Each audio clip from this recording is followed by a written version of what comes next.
Muy buenas noches, muy buenas tardes y muy buenos días. Desde la ciudad de Buenos Aires comenzamos la transmisión número 197 de Demoliendo mitos de la política en vivo. Muchas gracias por acompañarnos y recuerden, por favor, ayudarnos con el pulgar arriba, con el like contra la censura. En esta transmisión vamos a establecer el foco en las duras palabras, duras declaraciones del presidente ruso Vladimir Putin en el marco de la cumbre de la Organización del Tratado de Seguridad Colectiva en la capital de Kazajstán, en la ciudad de Astana, el día de hoy.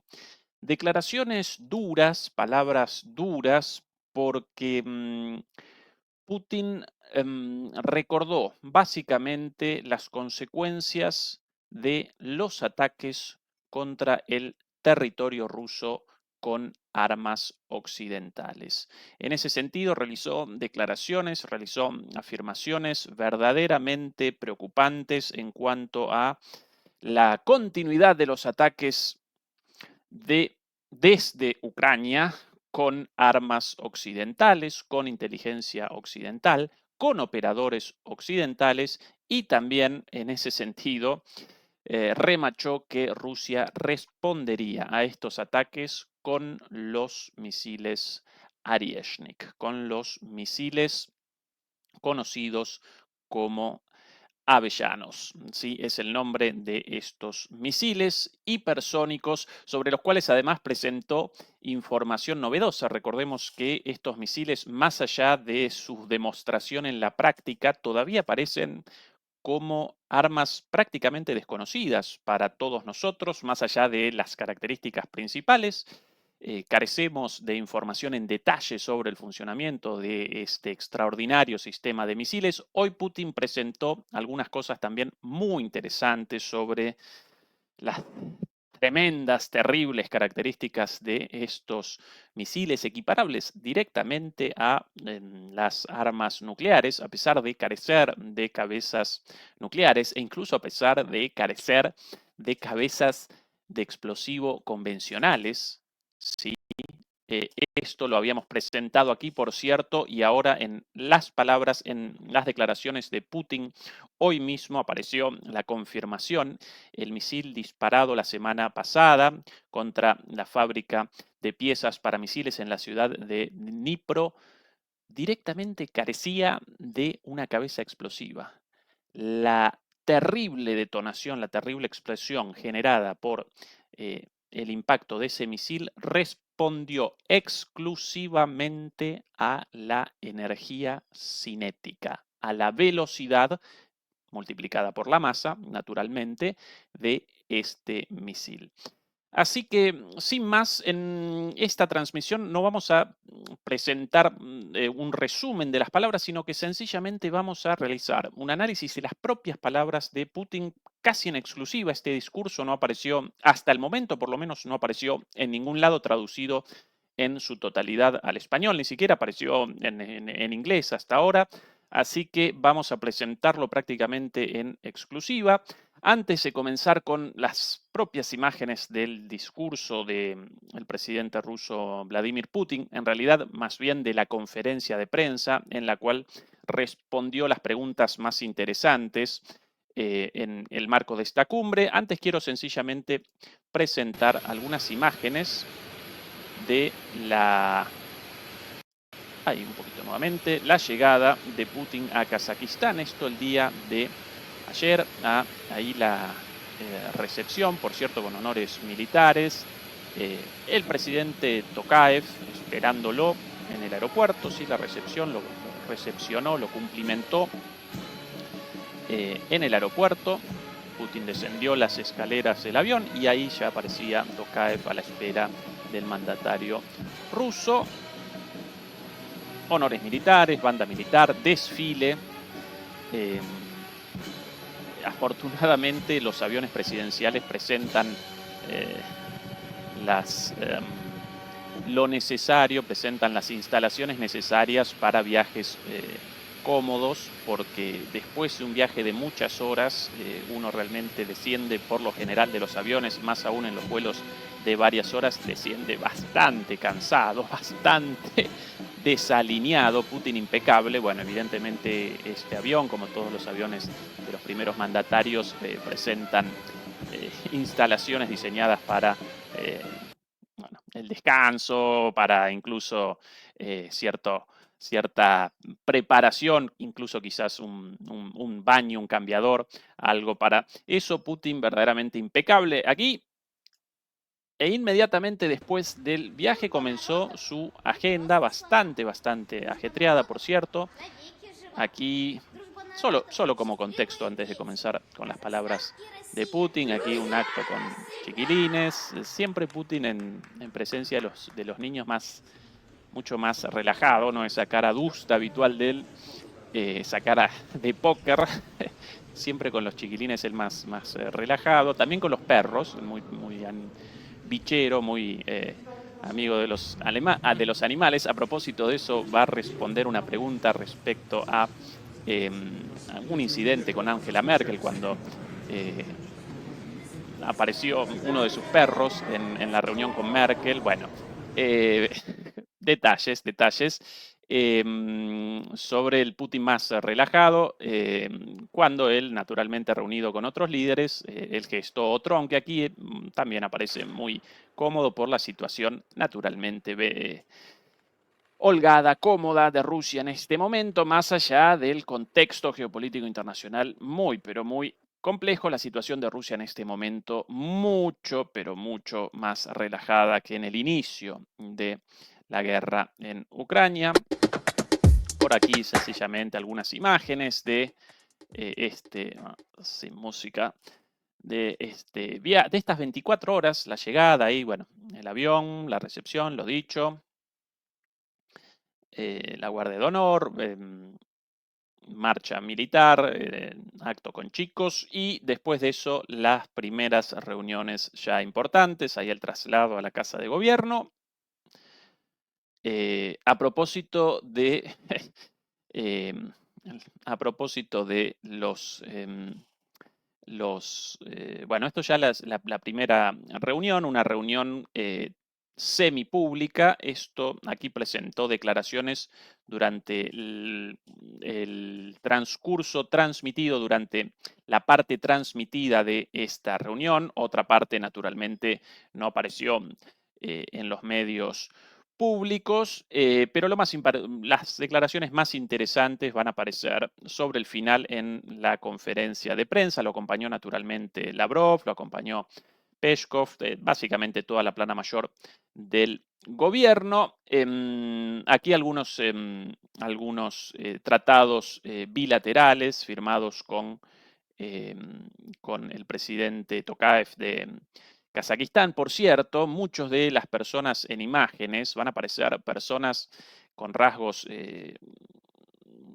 orientales, asiáticos, con ojos rasgados. Muchas veces los ignorantes de los medios occidentales, ante la aparición de alguien con ojos rasgados en los alrededores de Putin, inmediatamente reaccionaban a los gritos. ¡Ah, los soldados norcoreanos! No, ignorantes.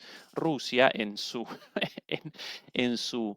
enorme extensión territorial presenta territorios linderos, limítrofes con China, con las Coreas, etcétera, etcétera, con, bueno, Kazajistán, con Mongolia, en las cuales las personas presentan ojos rasgados y aún así todos ellos rusos. Pero bueno, una aclaración estúpida, pero para los estúpidos periodistas de los medios occidentales lamentablemente necesaria. Comencemos ahora sí con las propias palabras de Putin. Esto hasta ahora, sinceramente, no he visto en ningún lado traducido así. Esto ahora tomado de la red social rusa de BK.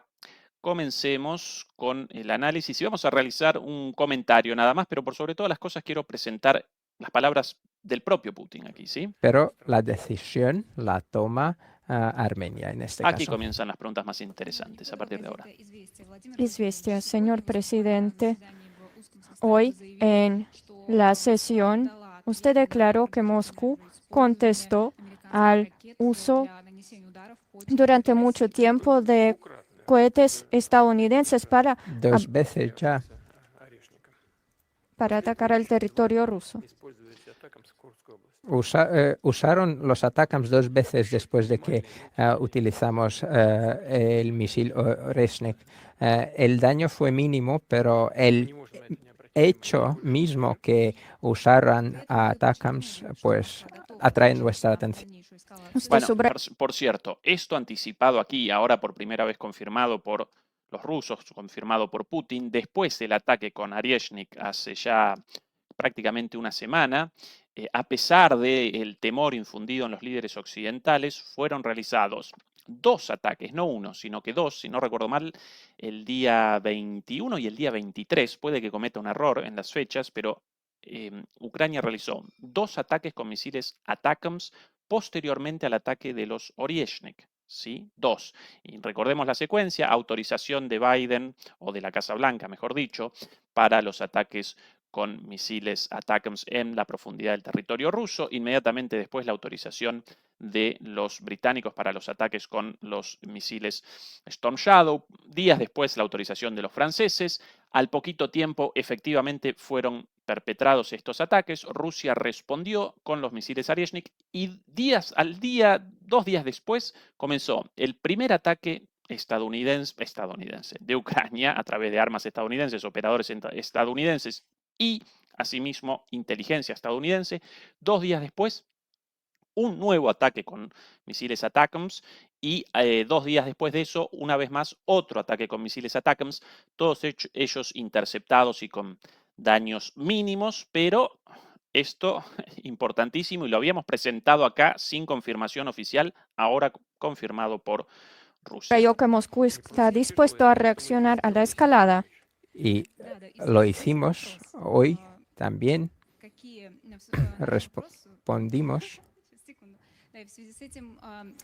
Y por eso la pregunta, ¿qué medidas está dispuesta a tomar Rusia respecto a esto?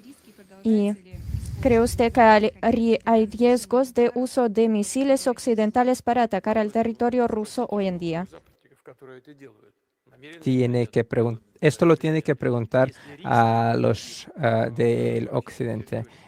Si hay riesgos, claro que hay, claro que los hay, porque de esta manera países occidentales están involucrados de manera directa en el conflicto, porque proporcionan datos sobre objetivos en Rusia y eso crea riesgos para ellos. Hoy,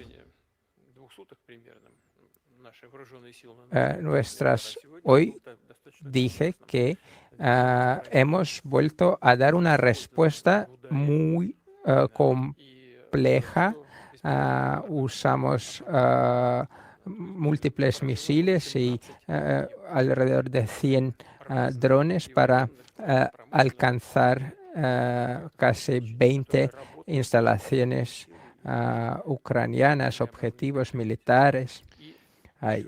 Pequeña aclaración aquí, está respondiendo hoy, por el día de hoy, efectivamente, ya que en respuesta a esos dos ataques con misiles ATACMS, después del ataque con los misiles Oryezhnik, Rusia en el día de hoy realizó un ataque con alrededor de 100 drones y algo así como 90 misiles contra distintas instalaciones militares a lo largo de Ucrania. Por eso la aclaración de Putin a la periodista frente a esta pregunta de, prometió que iban a responder y la reacción inmediata de Putin, no, ya respondimos con el ataque de hoy. Pero claro, ¿por qué la pregunta de la periodista? Porque todos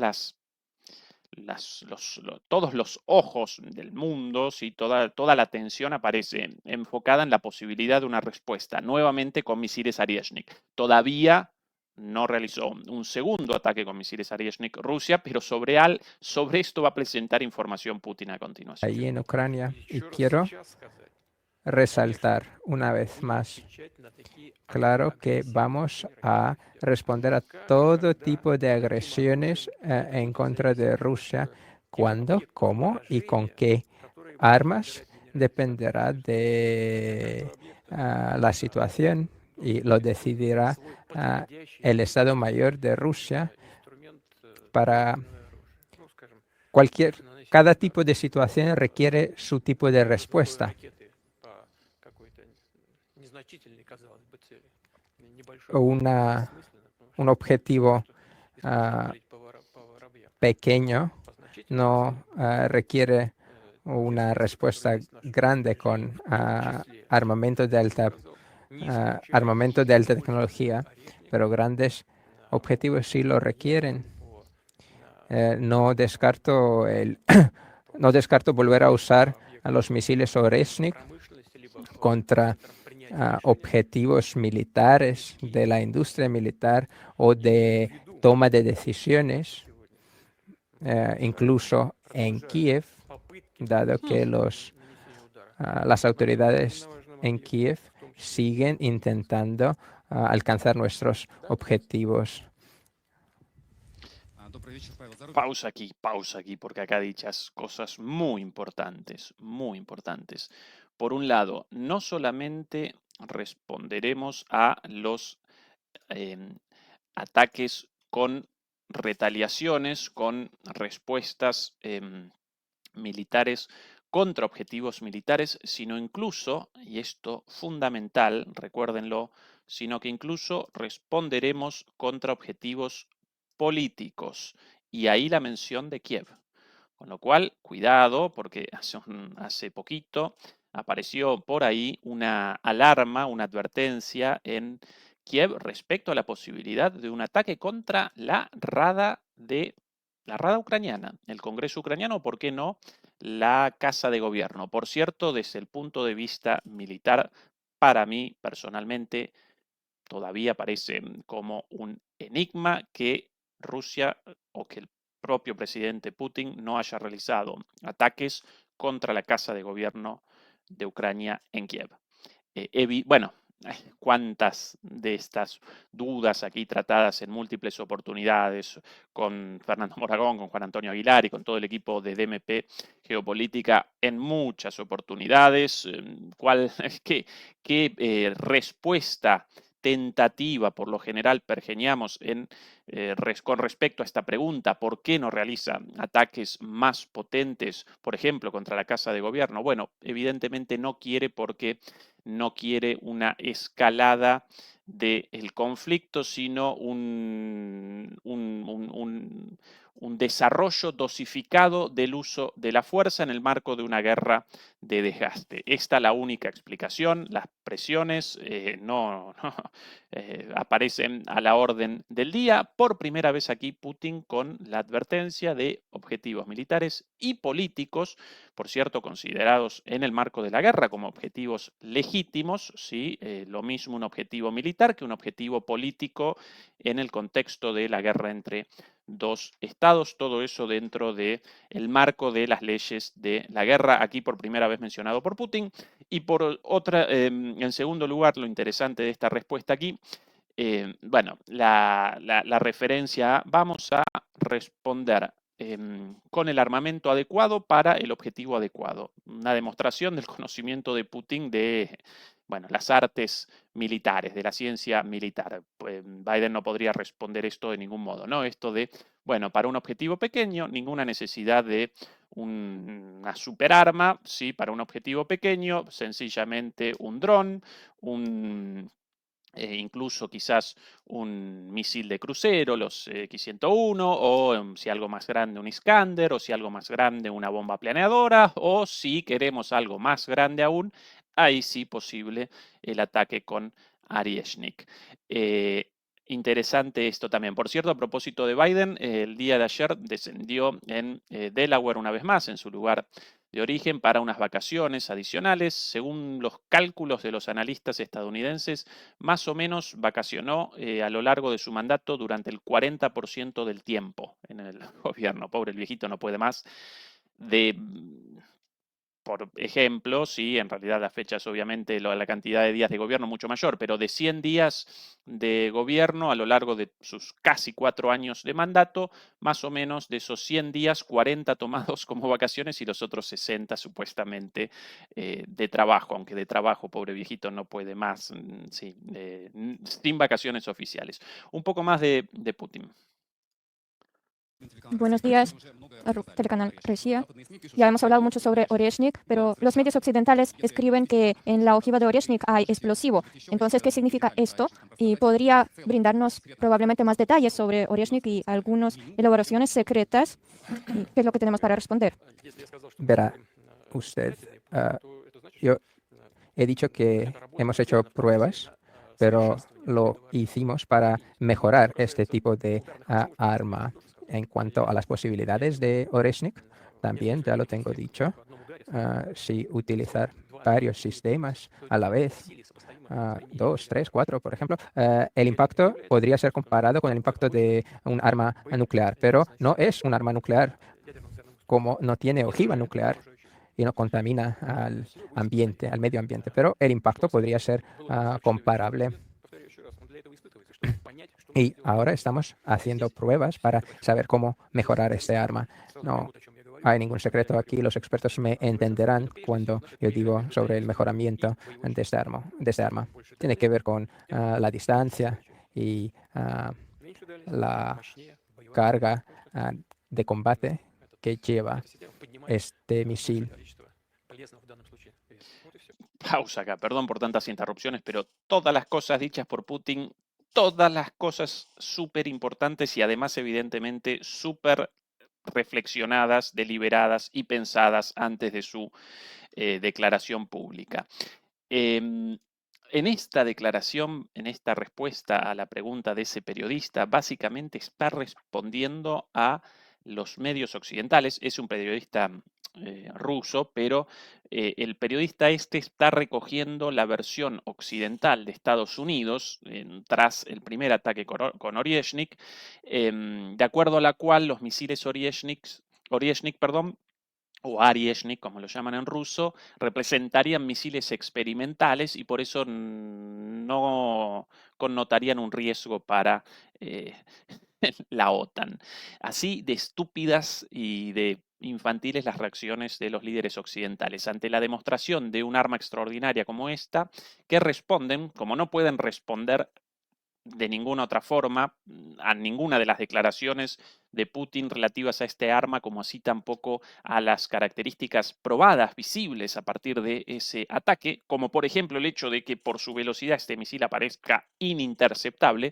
Como no pueden responder a eso, ¿cómo reaccionaron? Bueno, con la siguiente afirmación: no, ningún problema con este arma, porque este arma aparece en fase experimental, entonces no representa un problema porque solamente realizaron un lanzamiento, pero carecen de más misiles. ¿Sí? Bueno, cualquier estupidez, en primer lugar, si esto, un lanzamiento experimental, eso verdaderamente debería parecer como un punto a favor de los rusos, de que en un lanzamiento experimental el arma responda a todos los requerimientos y realice un ataque efectivo como si este arma ya pareciese probada 1 y 1000 veces. ¿Sí? Así que lo de caracterizar a algo como experimental, si efectivamente materializa su objetivo, no determina nada negativo respecto a un arma, ¿no? Si en el experimento aparece efectiva, entonces, bueno, aplausos para los científicos detrás de eso, nada más. En segundo lugar, esto de bueno, como arma experimental, entonces Rusia carece de más misiles, de la cantidad suficiente. Bueno, recuerden las otras declaraciones de Putin poco después del ataque inicial con Oryezhnik, de que ya habían comenzado la producción en masa.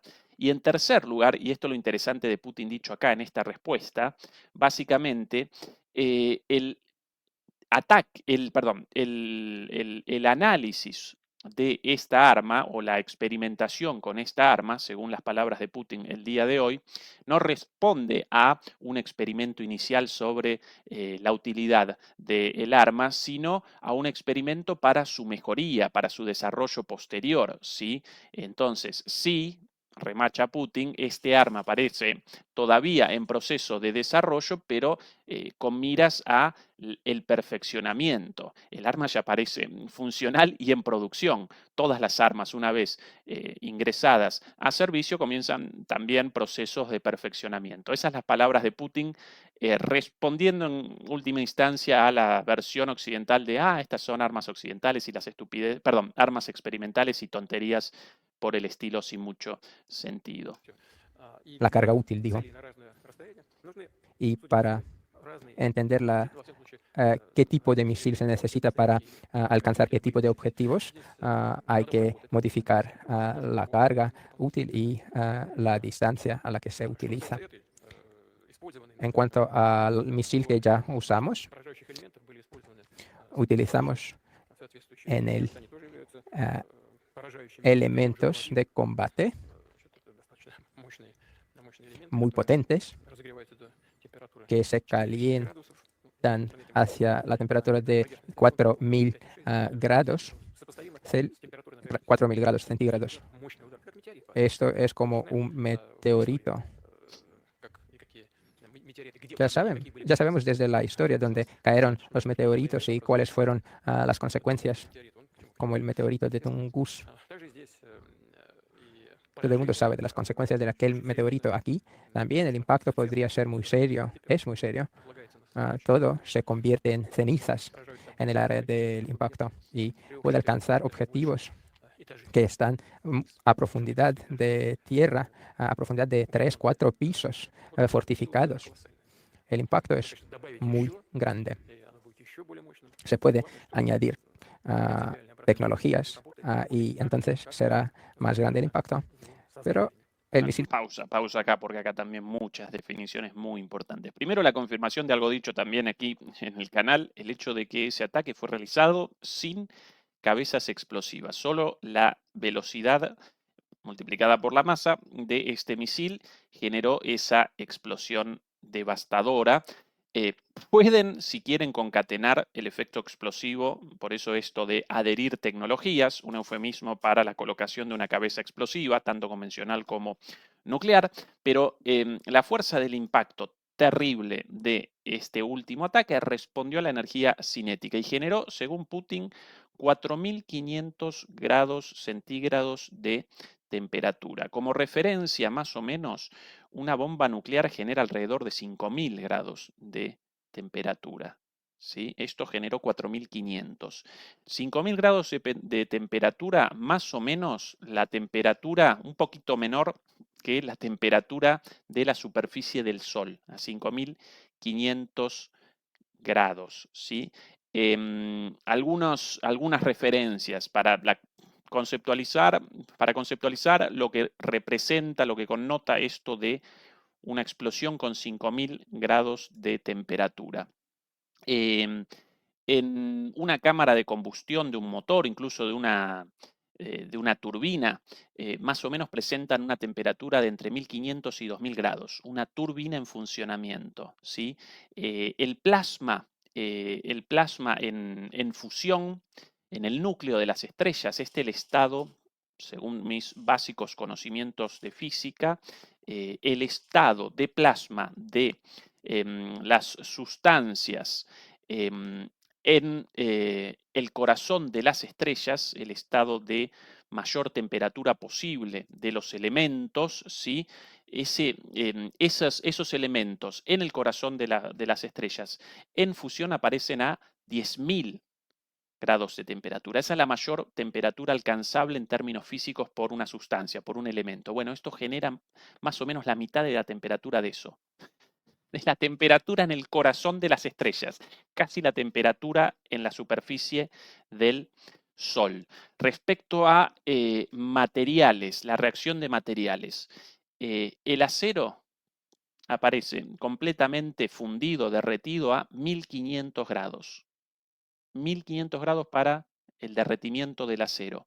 La vaporización del acero, ¿sí? No el derretimiento, el pasaje del acero sólido, de una columna de acero sólida a una columna de acero líquida, no. La vaporización, el acero convertido en vapor, convertido en gas, eso más o menos a 4.000 grados centígrados. esta explosión generó 4.500 grados centígrados. Bueno, fundición del aluminio, ¿sí?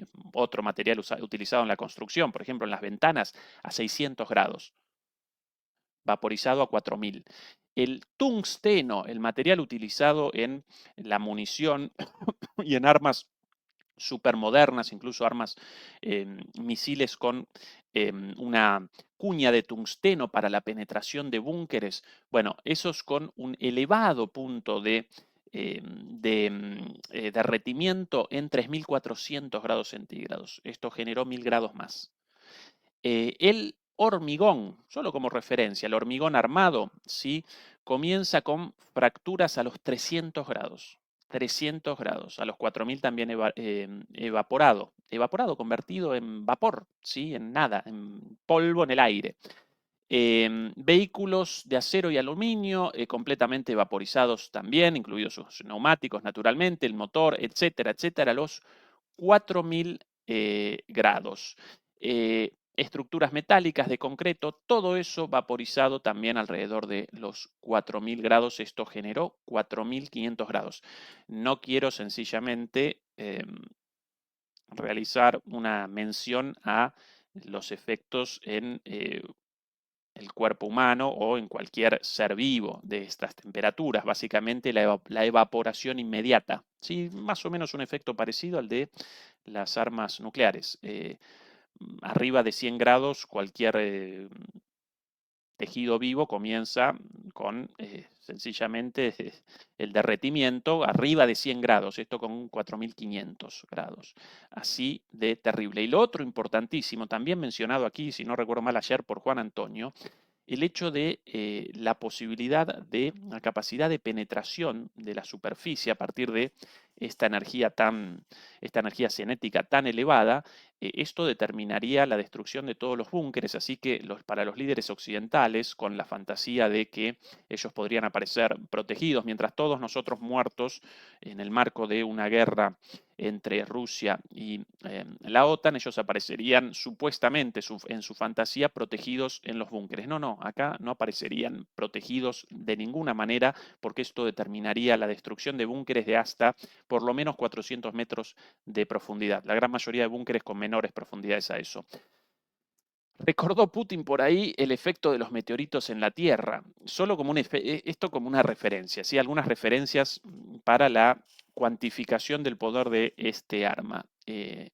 La desaparición de los dinosaurios hace 60, 66 millones de años, no de toda la vida en la Tierra, sino de 3/4 partes de la vida en la Tierra, incluidos los dinosaurios hace 66 millones de años, según las hipótesis aceptadas hoy día, respondió a la caída de un meteorito en la península de Yucatán, generó un cráter descubierto en los años 90, conocido como el cráter de Chicxulub, si no recuerdo mal el nombre. Y este meteorito no presentaba una cabeza nuclear, no presentaba una cabeza explosiva, simplemente presentaba una gran masa de roca a una velocidad elevadísima. Bueno, a partir de esa energía generó una explosión en el planeta Tierra suficiente para la eliminación de prácticamente toda la vida en la Tierra. No de toda, la vida superviviente posteriormente generó, bueno, el mundo vivo hoy día conocido por todos nosotros, pero determinó la eliminación de los dinosaurios, nada más y nada menos, como así también de muchísimas otras especies. Eso, un proyectil lanzado a mucha velocidad, a una velocidad elevadísima, inconcebible. Bueno, el mismo principio de este misil, ¿sí? Todas informaciones nuevas de este arma, aún así, después de la demostración de Putin, respondieron ya 2 veces con más ataques los ucranianos con los ucranianos. Los estadounidenses, disfrazados de ucranianos, con misiles ATACMS. Acá la confirmación de Putin de todas estas cosas. Y funciona como fue diseñado. No voy a revelar este secreto. Sobre Oreshnik solo anunciamos después de la prueba, así que no quiero hablar de otros armamentos que se desarrollan. Aquí no hay que darse prisa. Agencia TASS. los medios occidentales escriben que algunos políticos y funcionarios en Europa y Estados Unidos proponen devolver armas nucleares a Kiev. ¿Cree usted que es real o es un tipo de escalada o intimidación? Y si sucede esto, si armas nucleares son prestadas a Kiev, ¿cómo reacciona Rusia? ¿Podrá tomar medidas preventivas? La cara de Putin. ¿El estatus no nuclear de Ucrania es algo obligatorio? Si se habla del sentido común, imagínese, si un país con el que estamos luchando se convierte en una potencia nuclear, entonces tendremos que utilizar todo tipo de armas que tenemos a nuestra disposición. Usaremos todas esas armas. Y ese tipo de declaraciones. Pausa acá. Las declaraciones de los medios occidentales, efectivamente ciertas, recogidas correctamente por la periodista, y el hecho de algunas discusiones en ámbitos de poder, aparentemente también verdadero, el grado de locura de Occidente y así la respuesta de Putin. Esto de imagínese si un país en guerra con nosotros de repente se volviese nuclear. Por cierto, algo altísimamente improbable, sino imposible por cuestiones técnicas, pero más allá de eso, aún con la voluntad y con un intento de esto. La respuesta de Putin bastante clara dentro de la moderación, de la mayor moderación posible. Imagínese cómo responderíamos con todo nuestro armamento. No, en ningún momento referenció los misiles con capacidad nuclear, un ataque nuclear, pero esto de responderíamos con todo nuestro armamento, evidentemente connota eso, ¿sí? El grado de locura de Estados Unidos y de la OTAN ahora, estos jueguitos con estas amenazas en este contexto y la advertencia de Putin clara. Bueno, sí, de repente armas nucleares en Ucrania, entonces los vamos a acometer sin la más mínima duda con nuestras armas nucleares antes de que puedan comenzar un ataque ellos, lo lógico. De la que habló usted, solo las puede hacer la gente irresponsable, que no tiene ninguna responsabilidad por el destino de todo el mundo.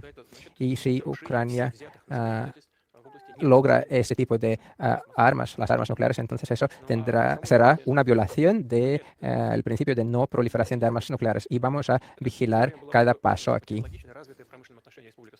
Ucrania fue una república soviética muy desarrollada desde el punto de vista tecnológico, pero lo ha perdido todo, casi todo, y hacer desde cero ese tipo de arma sería imposible. Solo se podría elaborar una bomba sucia en Ucrania, pero incluso en este caso la respuesta rusa será adecuada. Bueno, todo esto ya mencionado aquí, que Ucrania técnicamente, por cierto, esto de las armas nucleares de Ucrania entregadas, una estupidez, nunca armas nucleares de Ucrania, armas nucleares de la Unión Soviética estacionadas en Ucrania, como en otras ex repúblicas socialistas soviéticas, como en otras extintas repúblicas socialistas soviéticas, y todas ellas devueltas a la sucesora formal de la Unión Soviética, la Confederación Rusa, que podrían generar un arma nuclear sucia y en ese caso Rusia respondería en consecuencia. Todo esto ya dicho aquí en el canal. Lo bueno de esta conferencia de prensa de Putin, un montón de cosas aquí dichas sin confirmación, hoy día confirmadas por las propias palabras de Putin. Y por cierto, demoledores y demoledoras, por favor, acompáñennos con el pulgar arriba, con el like, para generar la mayor difusión posible de este contenido. El periódico Comercial, señor presidente, cuando usted habló sobre presuntos ataques contra los centros de toma de decisiones, no han detallado de qué centros están hablando, centros militares o centros políticos. Y segundo, como el comandante principal, ¿son posibles estos ataques con misil Oreshnik? Porque no se puede alcanzarlos con otro tipo de misil.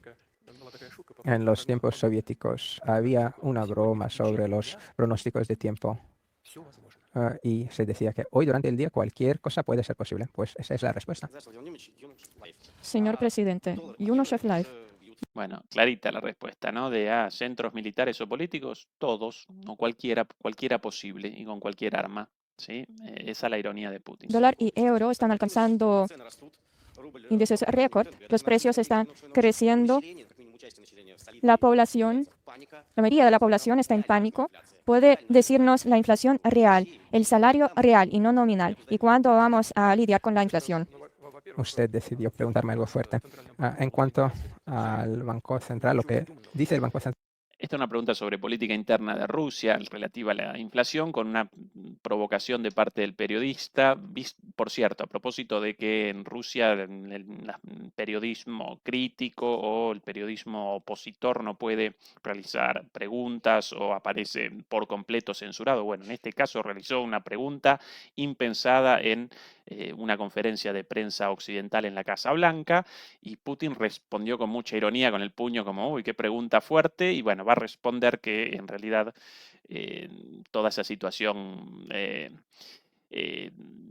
completamente fuera de control, implícita en la pregunta, en realidad, bueno, no responde a la realidad. Todo es real, no hay nada inventado en sus datos. Y la inflación real se puede verificar fácilmente y se verifica por centros independientes, centros de expertos.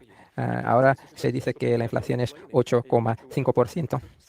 Y así es. Algunos dicen que el interés bancario de un 20% dado ese tipo de inflación es demasiado, pero el Banco Central está en eso, piensa sobre ese tipo de cosas. Sí, tiene diferentes herramientas para regular el sector bancario y pues controla la banca, cumple con las tareas que le da el gobierno ruso. Pero según la ley, el banco ruso tiene que tomar decisiones y lo hace. En cuanto a las fluctuaciones de la tasa de intercambio, tiene que ver con muchas cosas, con el presupuesto, con los precios de los hidrocarburos, y son factores que van y vienen. Y yo creo que la situación está bajo control y no hay ninguna razón para cualquier tipo de pánico. Así es, pues la inflación pasa en nuestro país y en otros países, pero está bajo control. Buenos días, señor presidente. Agencia Uraru. Hace poco tuvo una conversación con el canciller alemán Scholz. Durante 2 años no tuvieron contactos. ¿Fue sorprendente para usted que Scholz fue el primer líder occidental que quiso tener contacto con usted? ¿Qué impresión tiene de esta conversación? Pues seguimos manteniendo esos contactos y con otros países también, aunque tenemos relaciones difíciles. Sí, es verdad que no tuve contactos directos con los líderes de algunos de esos países, pero sé que muchos de ellos quieren volver a tener contactos directos y discutir cosas como Ucrania y otros asuntos que tienen que ver con Europa. Sí, es verdad, el canciller federal de Alemania fue el primero en romper este silencio y llamarme. No hubo nada raro sobre esto. Habíamos recibido señales que quería hablar con nosotros, el canciller, y pues yo nunca me niego a tener este tipo de contactos. Si alguien más quiere, estamos abiertos, por favor. En cuanto a la charla con el canciller, duró más de 1 hora y se abordó sobre todo la situación en Ucrania. Él expuso su posición y yo expuse la mía, pero tenemos nuestras opiniones diferentes. También abordamos relaciones bilaterales. En general. Pequeña pausa aquí. Aquí otra vez una confirmación de algo ya mencionado en el canal. Presentaban esta charla muy criticada por Zelensky, muy criticada por los medios atlantistas, entre Scholz y Putin, por iniciativa de Scholz, como una conversación muy corta en la cual sencillamente Scholz habría presentado sus demandas ante el presidente Putin. Bueno, en realidad todo lo contrario, porque Scholz llamó a Putin y no al revés, pero en una conversación de 1 hora evidentemente establecieron múltiples puntos de conversación, y esto de la relación bilateral evidentemente referencia de manera solapada a la cuestión de los gasoductos Nord Stream, ¿no? Ruso-alemanes. Creo que el diálogo es posible incluso en el futuro. Y por cierto, acá básicamente aparece dispuesto a la negociación en su posición Putin. Radio Mayak, una familia con muchos niños está dispuesto a nombrar a su hijo Oreshnik como el misil. están esperando también a una niña que quiere nombrar Oresnitsa. Siempre ¿Y preguntas está dispuesto tontonas en usted todas las a tener un conferencias de encuentro con ellos prensa si lo del hacen? mundo. Es algo personal Y suyo, lógico que va a una cosa responder. familiar. La tienen que discutir en familia, con los abuelos, y no conmigo. Yo le deseo a la futura mamá todo lo mejor, pero en cuanto a la elección del nombre para el bebé, es algo familiar. No quiero ni comentarlo. Les deseo todo lo mejor solo.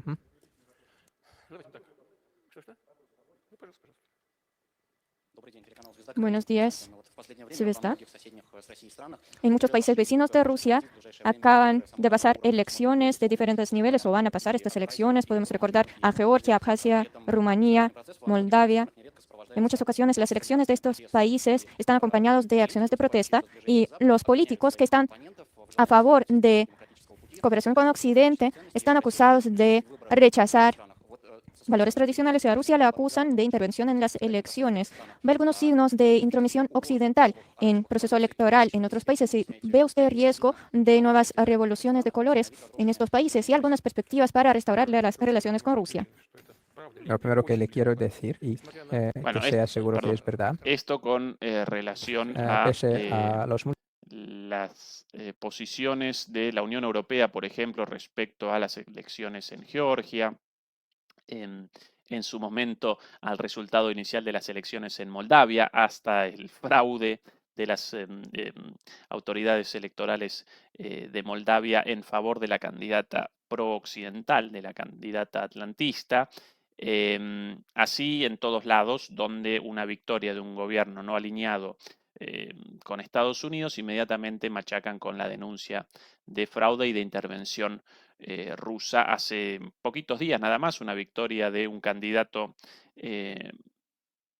si no prorruso, al menos no subordinado o crítico de la subordinación de Rumania o Rumanía, como la llaman en España, de ese país a la OTAN y del enfrentamiento con Rusia, y ya comenzaron también las denuncias de fraude, aunque presentó básicamente una diferencia muy notoria y muy probablemente vaya a conquistar la presidencia de manera definitiva en la segunda vuelta. A esto responde Putin ahora. múltiples contactos con las antiguas repúblicas soviéticas. Yo quiero decir que los contactos no nos hacen intervenir en los procesos políticos domésticos. En cuanto a la injerencia occidental, pues existe. Y sabemos cuántos participantes de diferentes ONGs occidentales están en estos países. Y comparar este número con los que salen a protestar, todo se hace muy entendible en cuanto a la multitud de la gente que se pronuncia en protestas, que mucha gente es pagada desde fuera de esos países. Y toda esta información es disponible. Si la analizamos, lo entendemos todo muy claramente. Este tipo de injerencia occidental sí existe. Y cuando lo de Georgia empezó, yo lo miré con sorpresa. Rusia no tiene ninguna relación con el liderazgo de Georgia, el liderazgo actual. Y yo me sorprendía por el valor, la valentía del actual liderazgo georgiano. Y este tipo de procesos tiene lugar en otros países también, países que usted acaba de mencionar. Y no tengo nada más que añadir. Muchas gracias. En árabe, señor presidente, muchas veces dijo que está dispuesto para las negociaciones sobre Ucrania y ha anunciado las condiciones para iniciar estas negociaciones. Después de que Oreshnik mostró su potencia, puede cambiar las condiciones. Yo nunca he formulado precondiciones cualquiera para empezar el diálogo. Sí hablé de nuestras condiciones de paz y son condiciones para una paz duradera. Dije que podían ser tales y tales. Las expuse en junio cuando me encontré con la jefatura de nuestro Ministerio de Asuntos Exteriores. Sí, tenemos bastantes armas. Entendemos también que la aparición de un arma como Oreshnik solo refuerza nuestras posiciones. No es un arma nuclear, pero el impacto, como ya he dicho, son comparables con el impacto de un arma nuclear. Y eso sí significa algo. Pero a medida que aparecen nuevos tipos de armas, nuestro enfoque sobre las negociaciones con Kiev no van a cambiar. Estamos abiertos al diálogo y lo vamos a hacer de conformidad con los principios de los que yo hablé en junio de este año. Bueno, recordarán los principios seguramente, el retiro de Ucrania de los 5 Blast, ahora 5, en un momento 3, ahora 5, lógicamente, tras 2 años y medio, casi 3 años de guerra, y la garantía de la neutralidad de Ucrania. Eso mantenido y, bueno, la pregunta buena, pero responde Putin muy astutamente. Bueno, por ahora esas las condiciones y nosotros dispuestos a la negociación. La pregunta del periodista básicamente establecía el foco en la posibilidad de cambios y de avances en cuanto a las condiciones para el inicio de las negociaciones, ¿no? Y muy probablemente esos cambios vamos a presenciarlos con el correr de los próximos meses. Cuanto más avances rusos en el territorio, obviamente más territorios tomados por Rusia de manera definitiva. Últimamente hablamos mucho sobre armas de alta precisión y misil Oreshnik. También se usan mucho los drones. Últimamente los medios occidentales escriben que a las fuerzas ucranianas le van a prestar nuevos chips para los drones. Lo califica de un riesgo, de una amenaza, y sí piensa que es verdad. Y otra pregunta, hay un arma de Fuerzas Armadas de los manejadores de drones. ¿Tenemos que hacer lo mismo? En cuanto a los chips nuevos para utilizarlos en drones, eso sí es posible. Las dos partes utilizamos drones de una manera activa. Nosotros y los ucranianos los utilizamos. Nosotros utilizamos más drones, pero ellos también utilizan muchos. Ellos nos siguieron. Nosotros fuimos los primeros en utilizar drones. Y defensa. Hay nuevas defensas cada vez, pero nosotros lo analizamos y también podemos ajustar nuestra respuesta a la situación, a los drones que tengan. El que reacciona primero gana. Nuestros militares han aprendido a reaccionar enseguida. Mucha gente con buena educación, con buena formación profesional fue a las Fuerzas Armadas de Rusia. Se inscribieron y ahora están ahí en el frente. Tienen formación ingeniera muy buena y allí en el terreno hacen milagros. Pero los drones hoy en día es uno de los factores más importantes en cuanto al combate y al éxito del combate. Hoy hablé en la cumbre. ¿Cambiará algo respecto a lo que usted me preguntó? Pues no. Nuestro ejército está avanzando en todo el frente y así seguiremos. Vamos a tomar nuevas posiciones, como lo estamos haciendo ahora, y todo gracias a la valentía de nuestros militares.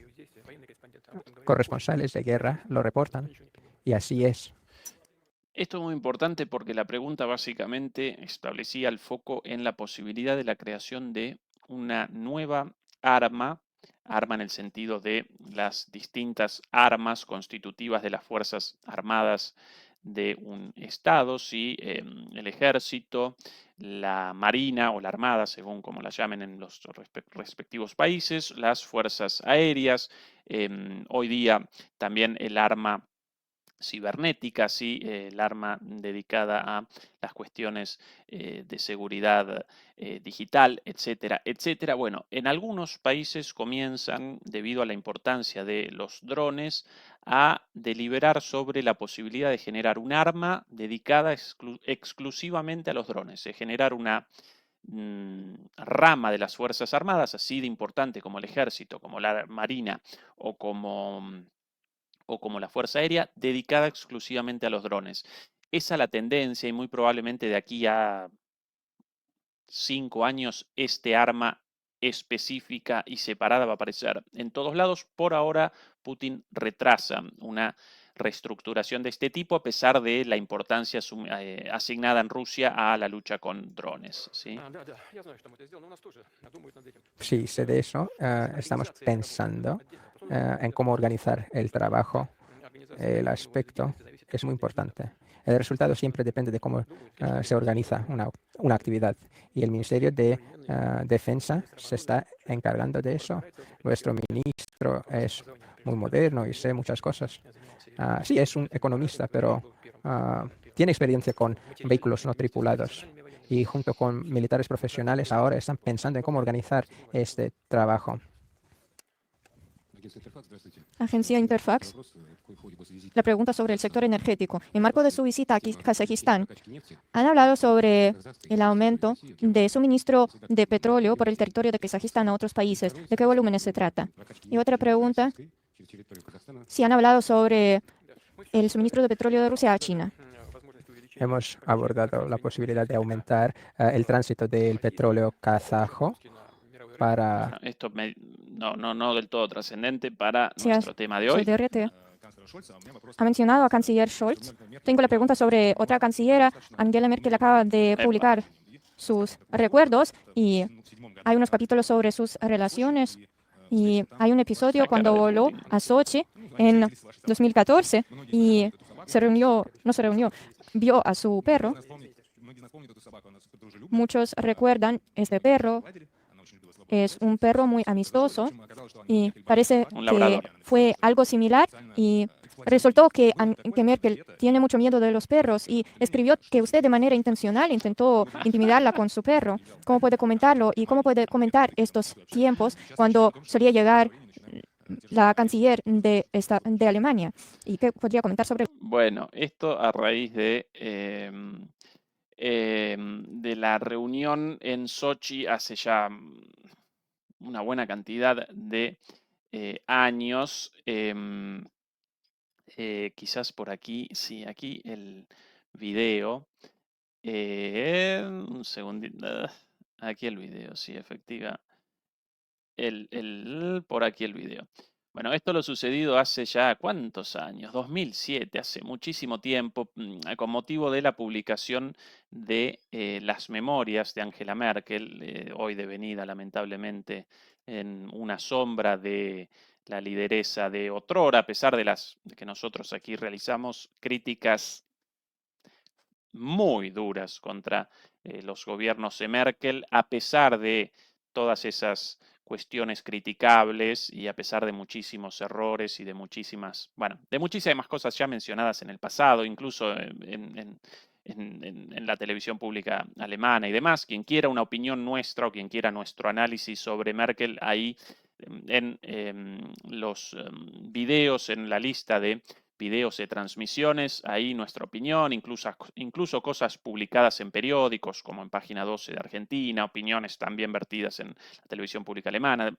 Una visión muy crítica, pero claro, comparado con la basofia actual del liderazgo occidental, bueno, aparece como un poco más rescatable. Hoy día, lamentablemente, acompañó el giro antirruso y estúpido de Occidente en su conjunto, y en ese contexto aparecieron sus memorias hace poquito, un libro con sus memorias, y ahí presentó una denuncia, entre comillas, contra Putin, porque en una reunión entre ambos había llamado a su perro, algo muy común de Putin y de muchos líderes. Recuerdo también una reunión con un presidente japonés y Putin ahí presentó a su perro de raza japonesa, Akita Inu. Bueno, esto lo sucedido hace ya muchos años. Ahí los dos reunidos y es el perro de Putin, un labrador más bueno que el pan. Eso lo sucedido en aquel entonces. Ahí el perrito, más bueno, los labradores más buenos que el pan. Bueno. Y bueno, y estas las declaraciones de Merkel ahora en su libro. Interpreté las expresiones faciales de Putin como que estaba disfrutando la situación. Quería ver cómo reaccionaba al estrés. Qué pequeña declaración de poder, ¿no? Esa esta es la actualidad de Merkel, pobre, qué triste.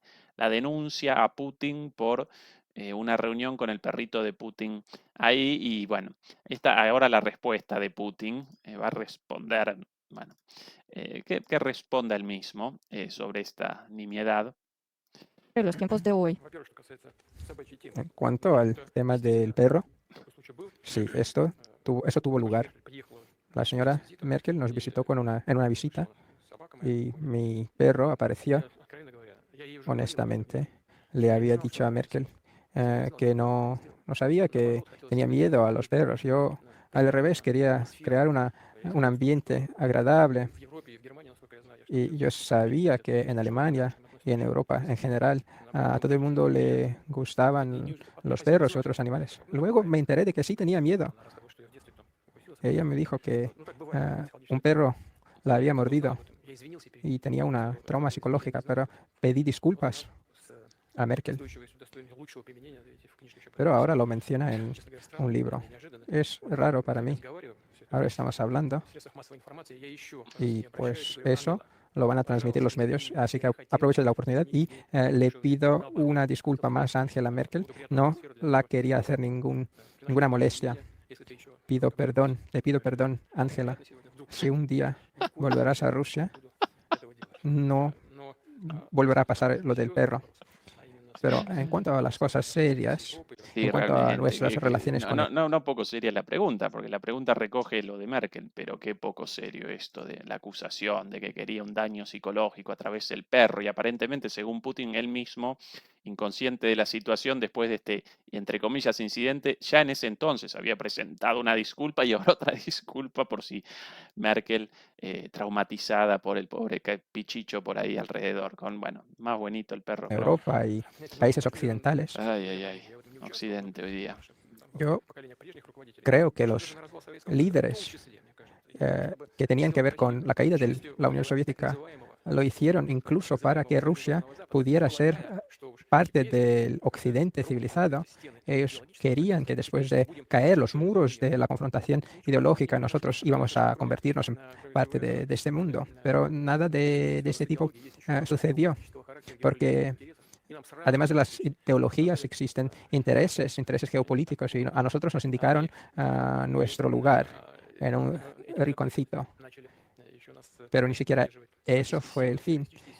Se pusieron a apoyar a fuerzas separatistas dentro de Rusia con toda su fuerza, pero lo superamos.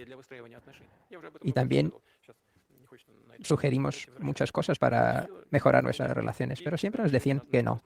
Y también ha habido 5 o 6 oleadas de la expansión de la OTAN y siempre hacia el este. Ignoraban siempre nuestros intereses. Y así eran nuestras relaciones con Europa.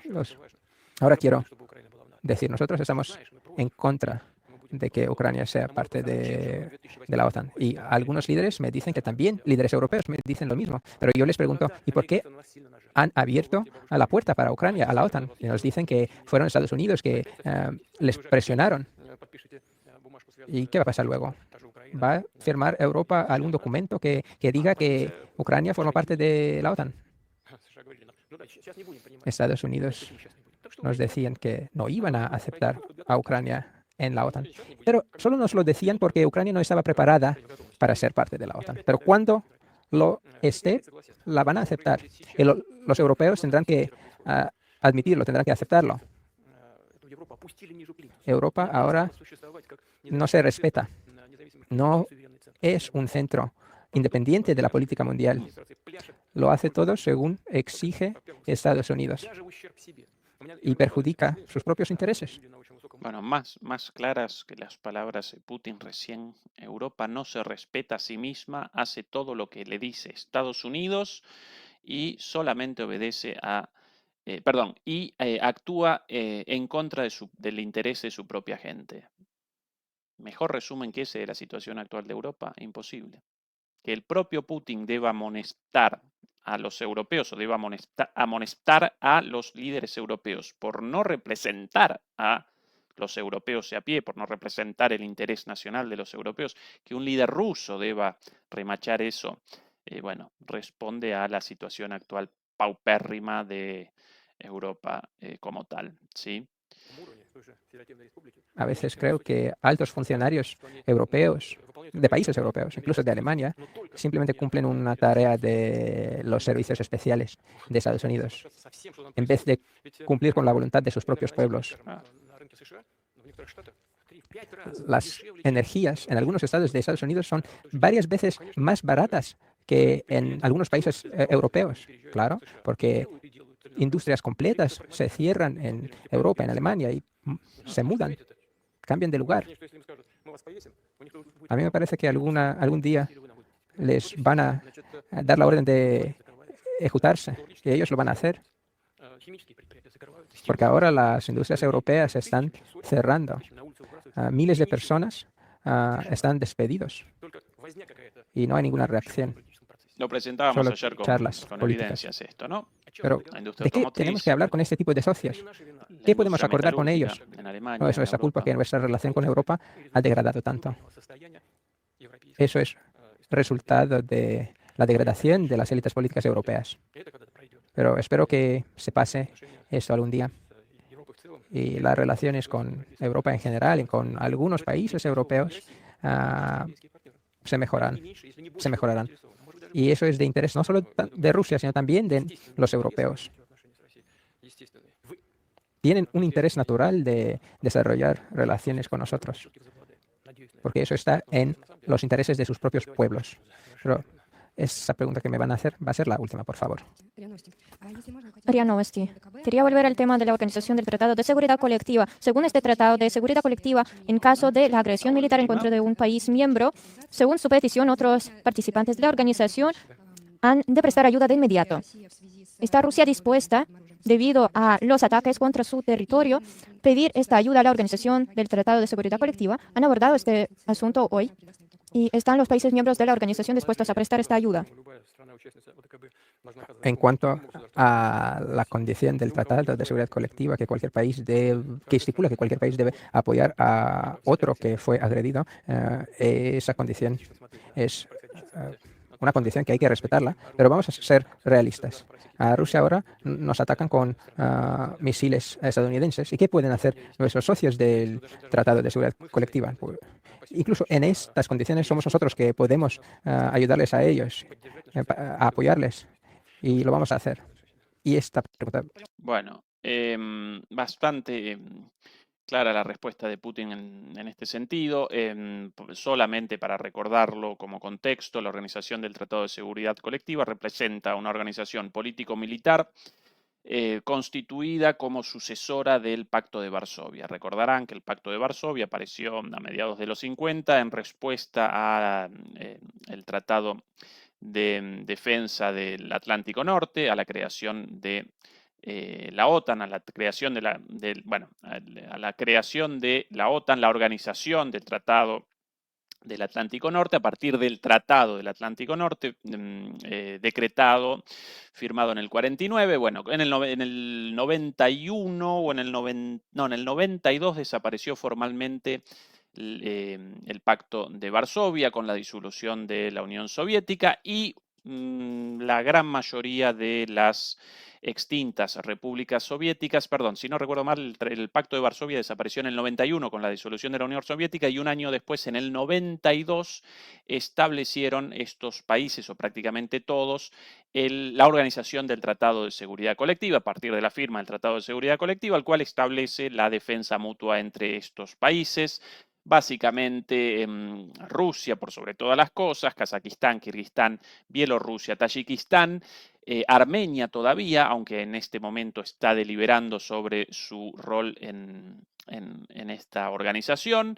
En algún momento participaron también Georgia, Uzbekistán y Azerbaiyán. Bueno, Azerbaiyán lo abandonó por una cuestión ligada a su cercanía a Turquía. Georgia abandonó esto por la guerra, obviamente, con Rusia y por la cuestión de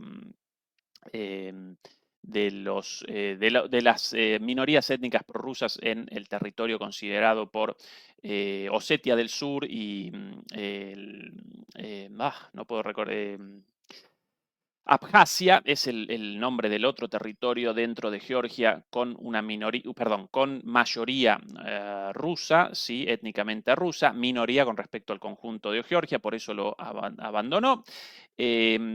Ucrania naturalmente nunca participó más que como observador. Serbia participa también como observador de esto y en la respuesta de Putin básicamente recordó lo obvio. Bueno, si bien esto establece la defensa mutua, cuando Estados Unidos comienza un ataque con misiles a través de Ucrania contra Rusia, ¿cómo podría Kazajistán o cómo podrían esos países ayudar en este momento a Rusia? Bueno, no mucho. La fuerza militar acá aparece en las manos de los propios rusos. A propósito de los Oryezhnik, ya mencionados anteriormente, quería presentar algunas cuestiones ligadas al alcance de estos misiles por fuera de Europa, porque hasta el momento todo el mundo aparece obsesionado y con razón con la posibilidad de ataques en minutos contra todas las capitales de Europa, pero acá presentamos en este video bastante interesante las posibilidades de ataques de Rusia desde una de sus bases militares contra objetivos en Oriente Medio ligados naturalmente a los Estados Unidos. Por ejemplo, a la base de Kuwait a 2.100 kilómetros, la más cercana ahí en ese video, bueno, recorrería esos 2.100 kilómetros en 11 minutos. A la base del cuartel general de la Quinta Flota de Estados Unidos en Bahrein, 12 minutos, 2.500 kilómetros. En 13 minutos, la base de Estados Unidos en Qatar a 2.650 kilómetros. Esa la base ubicada ahí en tercer lugar. Y a la de Djibouti, más al sur, hasta esa base alrededor de 20 minutos.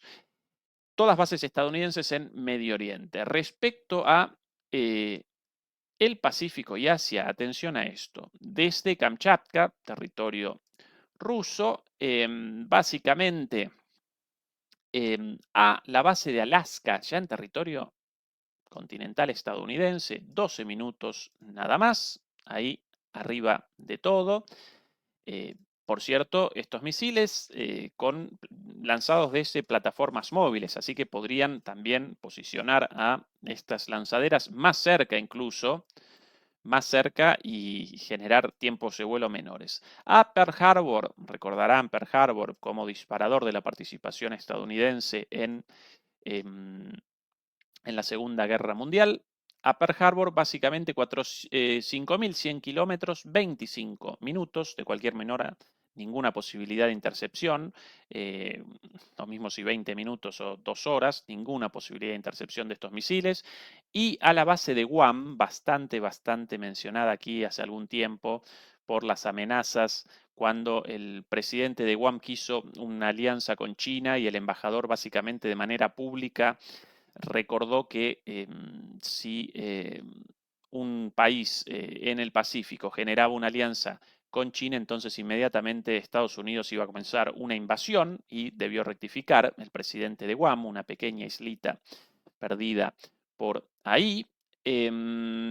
Bueno, a esa base estadounidense en Guam, 4.500 kilómetros, 22 minutos. Y por último, las distancias a Estados Unidos, a las bases estadounidenses, a los silos estadounidenses con los misiles estratégicos intercontinentales de Estados Unidos, misiles de los años 70, está la tecnología en uso para la disuasión nuclear estadounidense, misiles de los años 70, misiles balísticos naturalmente, con alcance intercontinental, más de 5.500 kilómetros, pero por su ubicación cercana a, entre comillas, cercana, a menos de 5.000 kilómetros, a 4.700 kilómetros en el caso de la base de Montana, de la parte más oriental de Rusia, la base de Chukotka, sí, bueno, en 23 minutos podría determinar la destrucción de esos silos de los Minutemen, como llaman, o los Minutemen 3 de tercera generación en Montana, y en Dakota del Norte, un poquito más lejos, 4.500 kilómetros, básicamente desde Rusia hasta ahí, 24 minutos con estas armas no nucleares, ¿sí? Esta la capacidad de estos misiles de daño sobre infraestructura estadounidense sin necesidad de ataques nucleares, sencillamente con estos misiles hipersónicos. Desde aquí hasta la asunción de Trump el 20 de noviembre podemos presenciar cualquier cosa, considerando la situación actual y las declaraciones previas y los ataques posteriores a el primer ataque con Oryezhnik. Muy probablemente vayan a realizar más provocaciones los ucranianos por orden de sus líderes, de sus patrones occidentales. Si Rusia responderá o no y cómo responderá, bueno, responderá de manera dosificada y de la forma más moderada posible, pero claro, todo eso en última instancia parecerá ligado al grado de provocación, ¿sí? Tanto con estos misiles ATACMS, con los misiles Storm Shadow, con los misiles Scalpeo, con la posibilidad de nuevas incursiones, nuevas aventuras hacia el territorio ruso. Demoledores y demoledoras, vamos a redondear la transmisión de hoy aquí. Recuerden, por favor, acompañarnos con el pulgar arriba el día de mañana, perdón, ahora en un ratito en nuestro canal hermano DMP Geopolítica, el programa de Adrián Celaya, como todos los jueves a esta hora, a las 23 horas de Europa, y mañana nuevamente nosotros por aquí en nuestro horario habitual, 2 horas antes Fernando Moragón con su propio programa en DMP Geopolítica, y a las 7 de Europa, y a las 11 de la noche de Europa Eduardo Bior después nuestro. Así que para el día de mañana, geopolítica para todos los gustos, nosotros como siempre a las 9 por aquí. Muchas gracias por habernos acompañado y hasta el día de mañana. Chao.